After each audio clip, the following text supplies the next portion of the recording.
hear that several of our staff members, along with other therapists and people in the community, but mainly our staff members, got together and they formed this nonprofit organization outside of Milestones. So they wanted to do something above and beyond what they do for the kids here at work.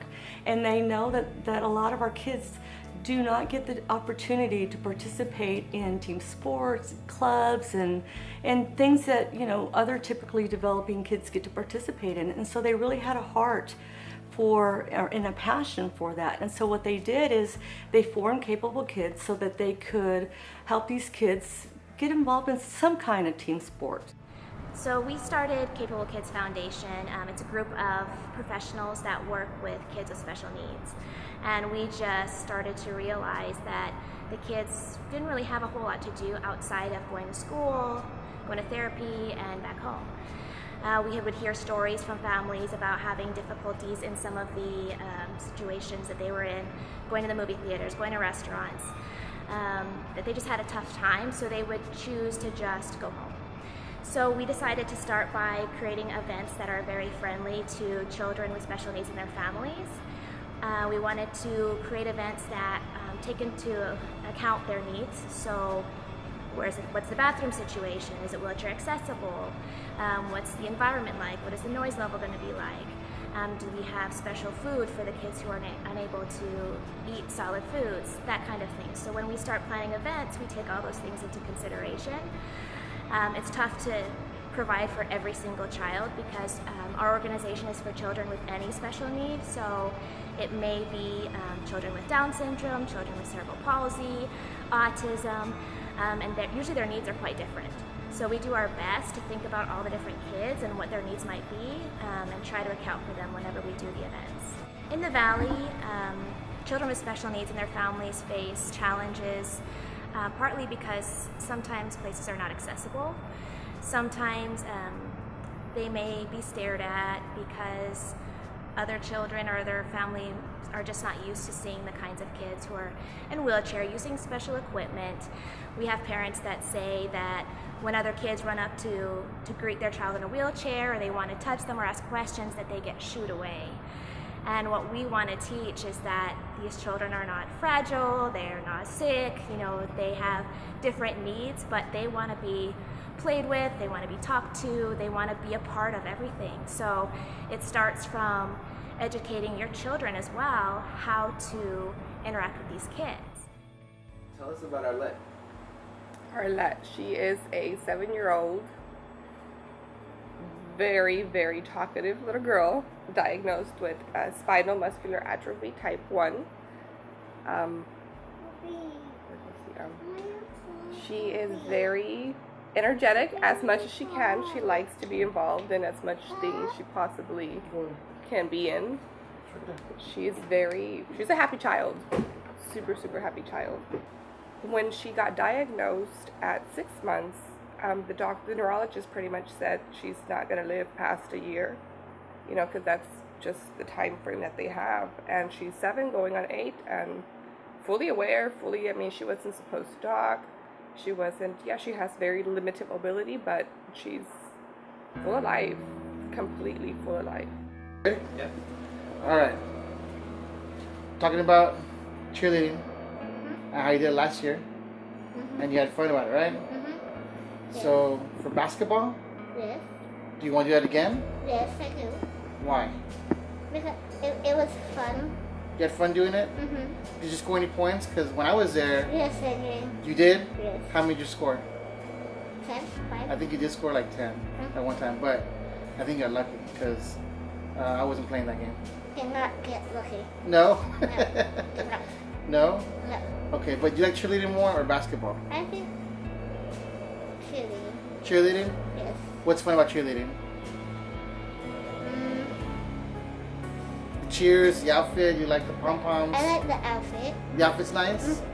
Does it fit me? No. I'm gonna get one this time. No. Last year, Arlette and I cheered together. No, we didn't. Yeah, we did. No. What was one of the cheers? C-O? Which one? How'd it go? C-O. Let's go. Team. C-O. Let's go. That's how it went? Yes. I don't remember that one. What's another one? Do you know the other one? I would say, but you're gonna make fun of it. Which one is it? Say it.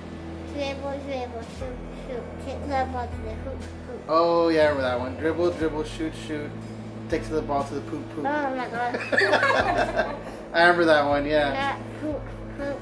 It's hoop, hoop. Hoop, hoop. Okay. And these kids, like you said, need to have a reason for getting out of bed.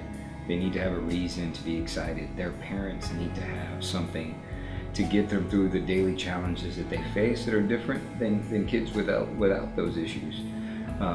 Having a community to support them, and also having a way to have kids their own age who may not have that special need interact with them, not only enhances the quality of life for the child with the special need, but it also enhances the quality of life of those children that are volunteering to help. They're going to grow up with a sense of greater purpose, community, civic engagement, social engagement, and I think that our whole community is better off for it. We need to get out of our own little bubble and realize that living the life and service of others is how we're truly happy. You'll never reach the bar of self-satisfaction if all you're trying to do is accomplish things for yourself. But if you're seeking and your goal is to make an impact on others' lives, I think that's where you truly find happiness. And we need to spread that message and get more people involved.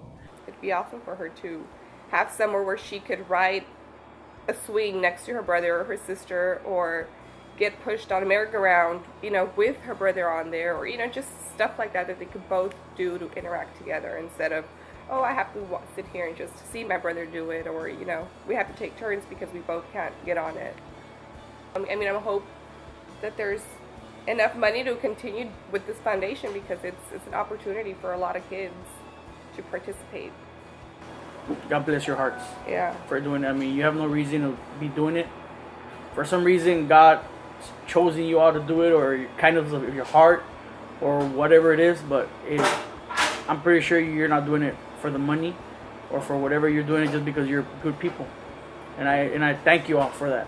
And on behalf of our lead and all the kids, we thank you for what y'all do. Give me your full name. Eric Rivera. How old are you?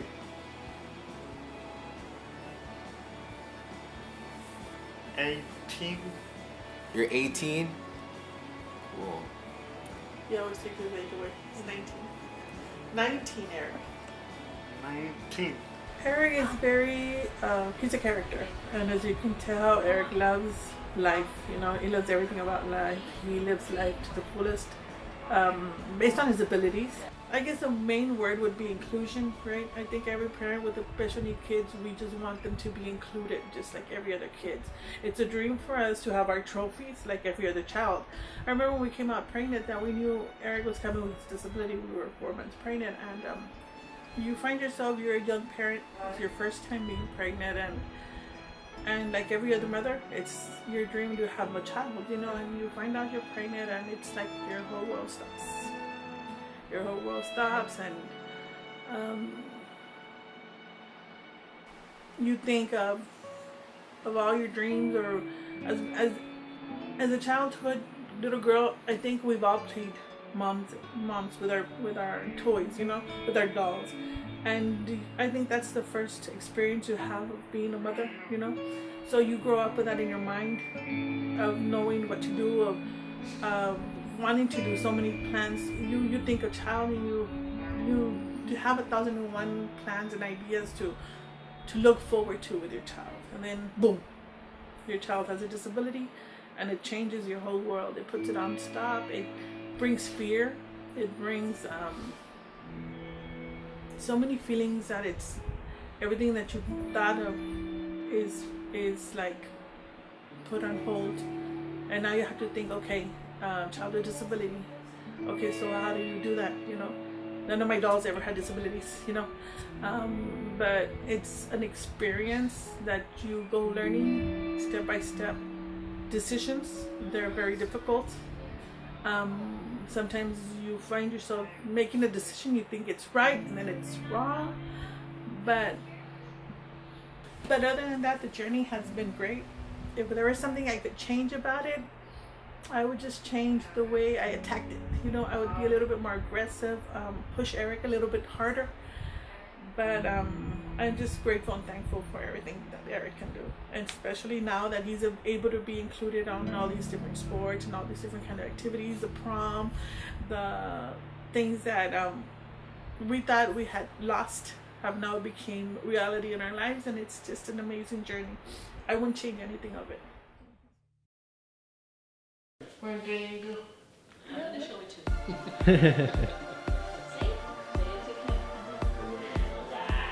What's up, Eric? Look at Kevin. Look at Kevin. What's up? What's up? What's up?